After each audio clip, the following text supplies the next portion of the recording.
بچه ها اینجا گالاتاپورت استانبول هستش، یک جای بسیار شیک، زیبا، رویایی. یعنی هر چقدر از وایب عالیش بگم کم گفتم. یکم پیشم 3 تا کروز توی آب بودن، خیلی قشنگه و بگم که خیلی هم بزرگه. حالا من یه تیکه گرفتم ازش. اگر اومدید استانبول اصلا اینجا رو از دست ندید. از کوچه پس کوچه های تاکسی من میتونید بیایید برسید به اینجا، خیلی نزدیکه.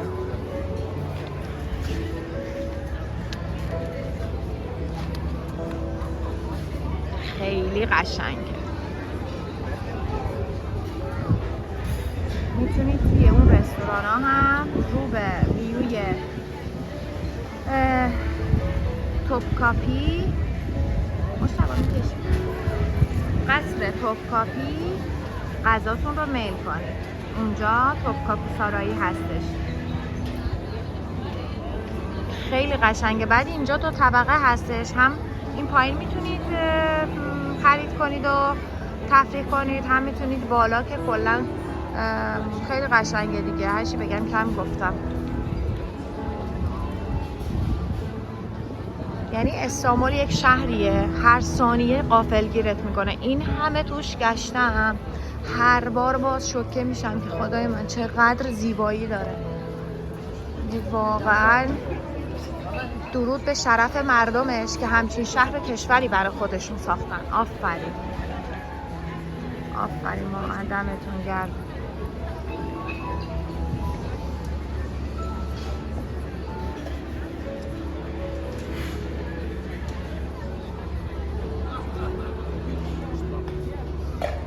توریستایی که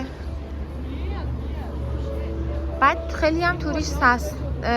تعطیلات عید قربان هستش، توریست عرب اینجا خیلی زیاده. خیلی برامون جالب بود. بعد گفتیم چون تعطیلات عید قربان هستش برای همینه این همه توریست عرب میبینیم. البته خب استانبول خیلی عربا میان، چون بیشتر اهل خرید هستن تا تفریحات آبی که بخوام برن جنوب ترکیه، مثلا آنتالیا و بودروم و کوشاداسی و اینجاها، چون بیشتر حالت تفریحات ساحلی هستش جنوب ترکیه. برای همین اغلب میان برای خرید استانبول این دوستان. ببینید. بعد یه هتل خیلی باحال بود، دپنسویلینا، انتهای همینجا، خیلی جالب بود. شبی $2000. خیلی جای خاصی بود، یعنی برای ورودیش قشنگ چک میکردن که ببینن کسی که وارد اونجا میشه از مسافرین خود هتل باشه. مشخصه که خب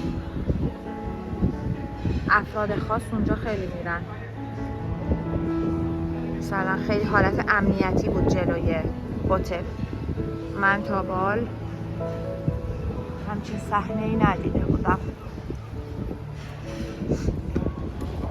ببینید چقدر قشنگه.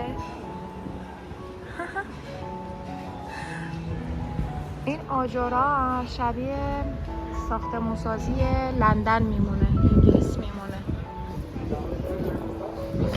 برای همین منو یاد انگلیس هم انداخت اینجا. اینجا طبقه دوم هستش و اینجوری کوچه پس کوچه است. شما هر چقدر بخواید میتونید بچرخید و خرید کنید.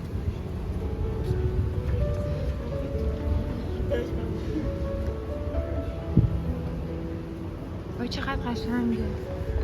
من عاشق لباسای رنگی ام.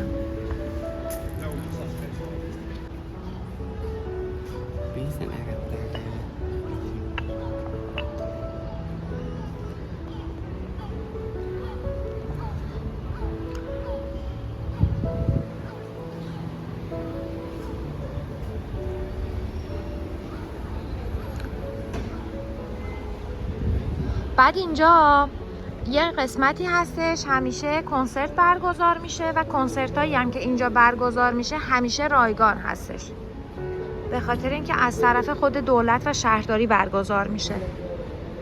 الان 5 و 6 ژوئن سال 2026 قراره 2 تا کنسرت جاز برگزار بشه که من حتما میخوام بیام.